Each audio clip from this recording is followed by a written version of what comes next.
Welcome back to 5 Rounds, and it is time for us to take a look at the business side of mixed martial arts. Robin hung out with former Affliction executive Tom Atencio to see what he's been up to. What are you doing in town? Like what? You always have a million things on the go. What are you doing? You know what? I've been taking it easy for 2 years. Real fortunate, and I have my son, my 4-year-old. Spent 2 years with him, and it was time to get back to work. So I met up with a company called Grips Athletics. They manufacture kimonos, which you know about. Yeah. And I took it there, and I'm here to sell. You know, at the end of the day, I'm doing sales, which I hadn't done before.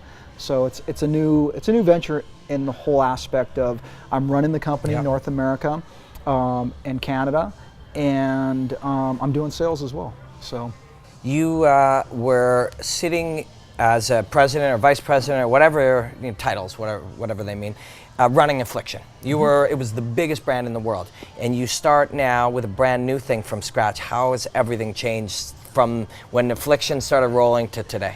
It's great because I have actually a key role here, a bigger role, to be honest with you, and I take everything that I learned from Affliction and implement it here, but I'm also with a more, I guess, organized and more corporate company. The guys that I'm dealing with, I've learned probably more from them in 3 months than I did 6 years at Affliction. You guys didn't know about a ton of stuff about business, and despite that, were able to be very successful? No.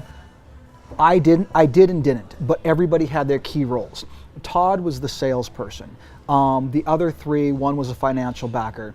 The other two, one was the artist who handled all the artwork. The other one, don't really know what he ever did. And then I obviously handled the entertainment and sports marketing. So we all had our key roles, and we did what we did, and we did it well. So in that aspect, yeah, I mean, we did.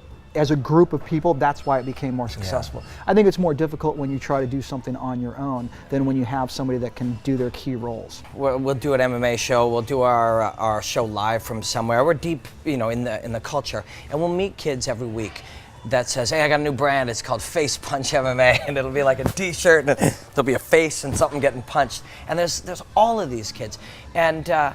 What would you tell these guys? Like, I mean, you look at it and it's like, I can't imagine going into a business that I don't actually know anything about. It's crazy, right? But people do it every day, and that's the biggest thing is you want to get into, people want to start something, and I love the enthusiasm, and it's great for these kids to do it.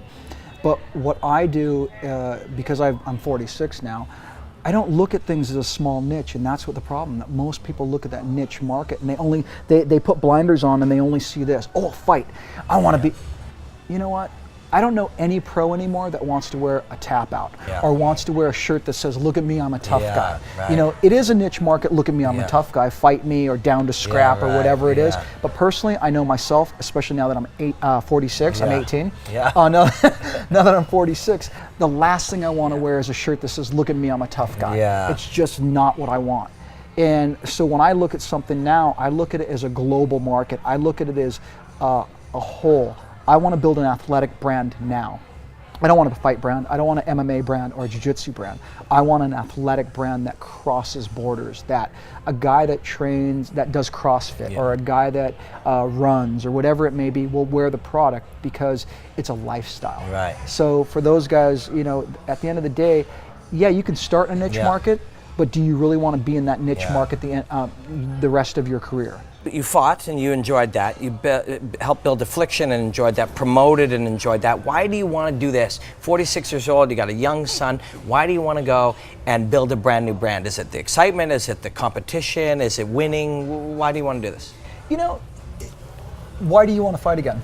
Yeah, well, that's good. Yeah. Good Why do you question. want to continue music? Yeah. Because we've both been very fortunate and we do what we love. Yeah. And I think a lot of older people die early when they retire. I think when you retire and you're not doing something and keeping you busy, and I think, especially like us, doing what you love, I think you kind of just wither away and become obsolete. And 46 is not old, but it's not young either.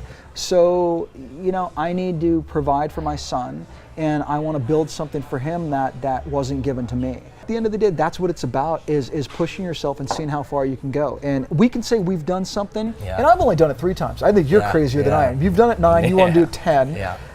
we've done something that most people will never experience. Not only never experience, but wonder why you would even want to do it. True. So to me, it's written on my arm. Yeah. It's not the critic who counts. You know, it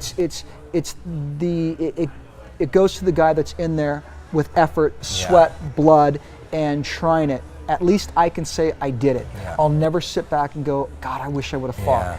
God, what if I would have? I did it. Yeah. And I don't have to satisfy that craving anymore.